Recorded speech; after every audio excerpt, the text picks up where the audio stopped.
Are you talking shift? We are. It's time for the We're Talking Shift podcast. Now. Here to talk shift, Loree Bischoff. We're Talking Shift. Hey, everybody. Welcome to episode 63 of We're Talking Shift, the podcast where I talk a lot of shift because I believe that when we feel stuck or when it's time to level up, rise to a challenge, or make any kind of shift, the process must begin with a shift in our thinking. That is the antidote to feeling stuck. Today, I just want to drop a little reminder in your lap about your freedom to make a choice about how happy or not happy you intend to be. In 2011, I published my first book, Common Sense Happiness: 5 Principles for People Who Want to Stop Whining, Bitching, and Suffering. I chose that title because I believe that as long as your basic survival needs are being met, you've got food, water, shelter, and you're relatively an emotional, stable person, for the most part, you're in a position to decide if you want to be happy and then set your intentions on doing things to cultivate your idea of happiness. One of the first pages of the book I wrote a disclaimer and a caution note. The disclaimer reads as follows. Once absorbed, this book may cause expanded thinking, personal growth, direction, feelings of being in control, happiness, transformation, an uncontrollable urge to have an amazing life, and an unquenchable desire to evolve to something greater. You may also experience moments of unusual clarity and a newfound sense of well-being. Should these symptoms persist, all I can say is, good. The caution reads, enlightenment can be highly addictive and is often contagious. Once exposed, it is almost impossible to get rid of, and more often than not, the craving for more grows stronger over time. A certain percentage of people seem to be mysteriously immune. Some people are mildly affected, and many report that positive, life-altering activity occurs.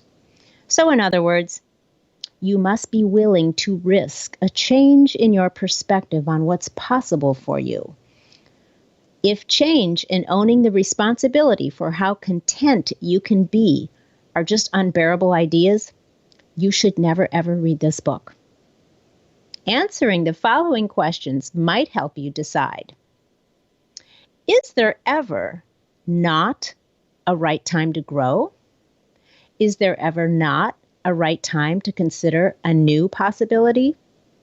Is there ever not a right time to get a little happier? Let's just see how it sounds if you answer yes to any of those questions. Yes, it's not the right time for me to grow. Yes, it's not a good time for me to consider a new possibility. Or yes, this is totally a bad time for me to try to get a little happier. I would kick my own ass if I heard myself seriously answering yes to any of those questions. But I have been a professional personal coach for over 11 years, and you'd be surprised how many people answer yes to those questions. But they just don't realize they're doing it. That's because oftentimes we have those very thoughts, but they're just cleverly disguised as outdated beliefs, outright closed-mindedness, fear of change, or the curious conviction that once we've made our bed, we must lie in it, which makes no sense at all to me. I mean, if you make a mess of anything, you don't have to wallow in it. You just accept responsibility and then take a run at cleaning it up or doing things differently moving forward. I was very fortunate to have a friend who read my book and then agreed to write the foreword. His name is Terry Bollea. Some of you may recognize him more by his professional name as Hulk Hogan. Being a public figure for decades, as happens with most celebrities, all of his triumphs and tribulations always end up being known to the entire world.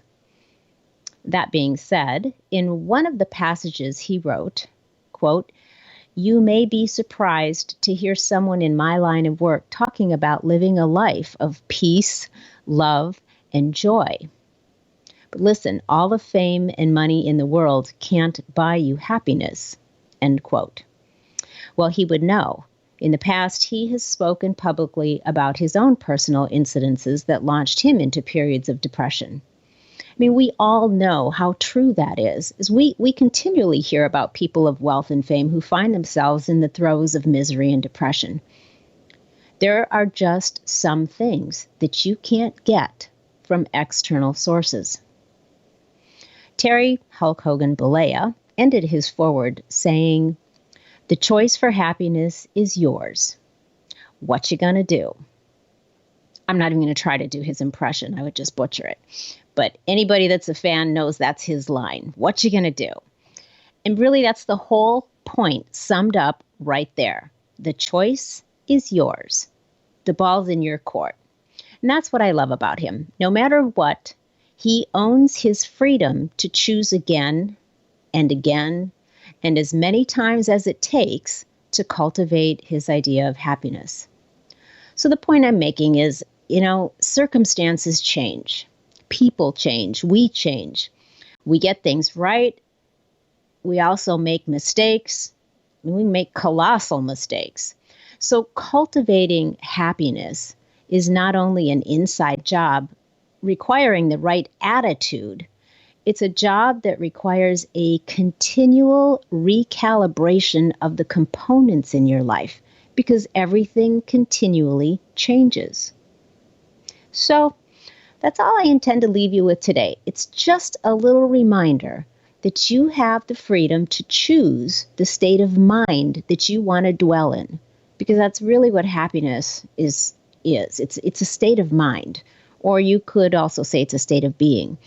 And because you have that freedom, you get to decide.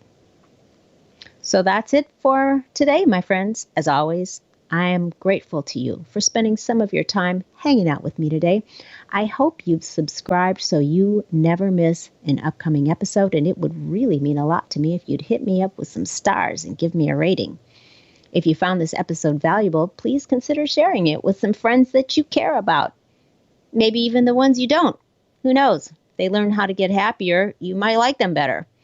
If you're trying to make some shift happen in your life, you can find out what private coaching with me is all about on LoreeBischoff.com, where you will also find my book, Common Sense Happiness.